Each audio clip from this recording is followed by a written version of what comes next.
شروع کرتا ہوں اللہ کے نام سے جو بڑا مہربان نہایت رحم کرنے والا ہے۔ السلام علیکم دوستو، welcome on S G A stories. دوستو، ایک شخص محمود غزنوی کے دربار میں اپنا کیس لے کر آیا۔ اس نے کہا، بادشاہ سلامت، میرا کیس بڑا نرالا ہے، میرا معاملہ بڑا پیچیدہ ہے۔ بادشاہ نے کہا، بتاؤ تو صحیح، وہ کیسے؟ وہ شخص کہنے لگا، میرے پاس ایک تھیلی ہے، میں سفر پر جا رہا تھا اور یہ تھیلی ہیروں کی بھری پڑی تھی۔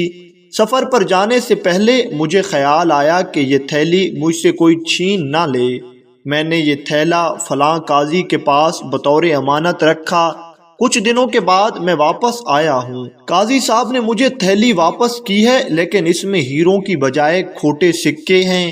اب میں نے قاضی صاحب سے اس بات کا تذکرہ کیا ہے، لیکن وہ میرے گریباں تک آتے ہیں کہ بتا تو صحیح کہ تیری تھیلی کہیں سے پھٹی ہوئی ہے۔ وہ مجھ سے لڑنے پر اتر آئے ہیں کہ یہ کہیں سے کھلی ہوئی نہیں ہے۔ جس طرح تم نے ٹانکے لگائے تھے اسی طرح ٹانکے لگے ہوئے ہیں، تو حضور ٹانکے بھی ویسے کے ویسے ہی ہیں، نہ کھلی ہوئی ہے نہ پھٹی ہوئی ہے۔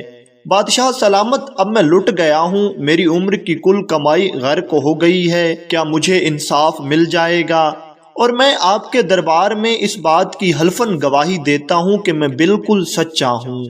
محمود غزنوی نے کہا کہ آپ تھیلی چھوڑ کر چلے جائیں اور جب میں بلاؤں تو پھر واپس آ جانا۔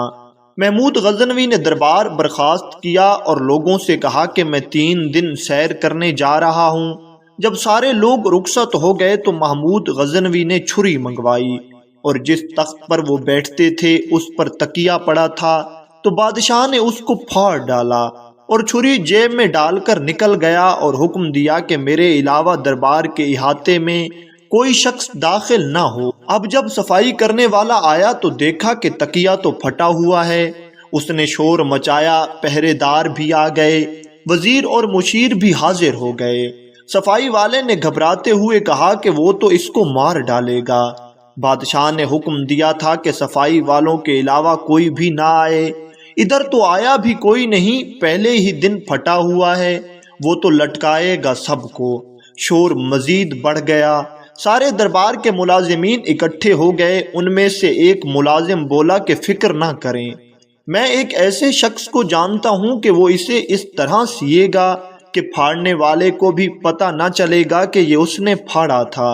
تمام ملازمین نے کہا کہ وہ اس بندے کو 1 مہینے کی تنخواہ تک ادا کریں گے، بس اسی بندے کو لے کر آؤ تاکہ اس مصیبت سے جان چھوٹ جائے۔ ملازم نے اس کاریگر کو بلا لیا۔ اس کاریگر کا نام احمد رفوگر تھا۔ ملازمین نے اس سے کہا کہ اس کو بالکل اسی طرح سینا تاکہ کسی کو کچھ پتہ نہ چلے۔ وہ کاریگر کہنے لگا کہ تم بے فکر ہو جاؤ، میں بہت بڑا کاریگر ہوں۔ احمد رفوگر نے اسے سی دیا، اگلے شام لا کر اسے رکھ دیا۔ مقررہ وقت کے بعد بادشاہ سلامت حاضر ہوئے اور پہلی نظر تکیے پر دوڑائی اور کہا کہ یہ کس نے سیا ہے؟ ملازمین نے کہا، کیا ہوا بادشاہ سلامت؟ بادشاہ نے کہا کہ یہ تو پھٹا ہوا تھا، اب صحیح سلامت ہے۔ ملازمین نے کہا، جناب نہیں، یہ تو صحیح سلامت تھا۔ بادشاہ کہنے لگا، بات چھپاؤ مت، یہ میں نے خود پھاڑ دیا تھا۔ ملازمین نے کہا کہ بادشاہ سلامت، اگر یہ آپ ہی نے پھاڑا تھا تو ہمیں بتایا کیوں نہیں؟ بادشاہ نے کہا، اس لیے تو بتایا نہیں کہ تم تحقیق کر لو، بتاؤ اور بلاؤ اس شخص کو جس نے یہ سیا ہے۔ احمد رفوگر کو بلا لیا گیا، اس کو بادشاہ کے سامنے کھڑا کر دیا گیا۔ بادشاہ نے پوچھا کہ یہ آپ نے مرمت کیا ہے؟ وہ بولنے لگا، حضور گستاخی معاف، اس میں آپ کے ملازموں کا بھی برابر کا ہاتھ شریک ہے، اس میں میری کوئی غلطی نہیں ہے۔ بادشاہ نے کہا، نہیں یار چھوڑو، آپ بہت بڑے کاریگر ہو، میں نے اپنے ہاتھوں سے پھاڑا تھا، لیکن مجھے بھی پتہ نہ چلا کہ کہاں سے پھٹا ہوا تھا۔ اچھا یہ بتا کہ یہ تھیلی بھی تو نے مرمت کی تھی؟ وہ کاریگر کہنے لگا کہ آپ کے خادم کا ہی کارنامہ ہے، وہ فلانے علاقے کا قاضی صاحب میرے پاس آیا تھا، اس میں سے ہیرے نکال کر اس میں کھوٹے سکے بھرے تھے، تو مجھے بھی تھوڑا سا حصہ ملا تھا۔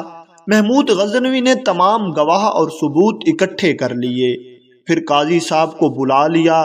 قاضی صاحب کو اکیلے میں لے جا کر بادشاہ نے کہا کہ قاضی صاحب آپ سے بہت بڑی غلطی ہو گئی ہے۔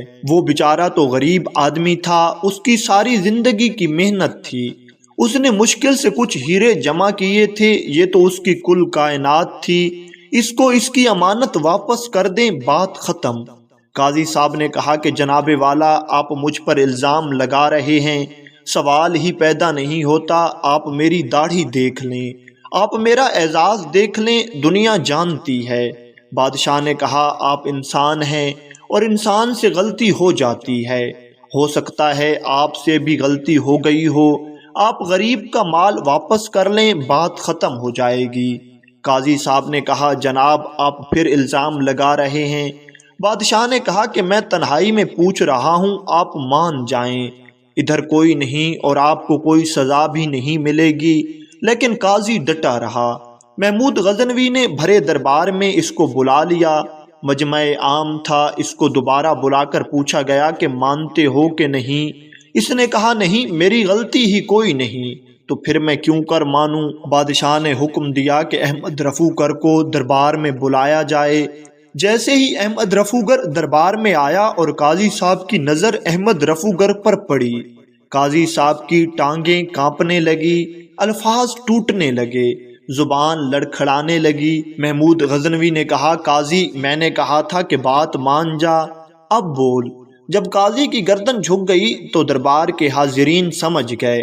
بادشاہ نے حکم دیا نکل جا میرے دربار سے، اتنی تجھے عزت دی، اتنی تنخواہ دی، قاضی بنا دیا اور اتنی چھوٹی سی رقم کے لیے تو بددیانت ہو گیا، چل نکل جا۔ بادشاہ سلامت نے ہیروں کی تھیلی اس کے اصل مالک کو لوٹا دی۔ جب قاضی باہر نکلنے لگا تو لوگ لانتے برسانے لگے۔ کل جو لوگ دکانیں چھوڑ کر اس کو سلیوٹ کرتے تھے، انہوں نے کہا کہ عمر دیکھ لو ان کی اور اس کے کام دیکھ لو، دیکھو اس نے کیا کیا۔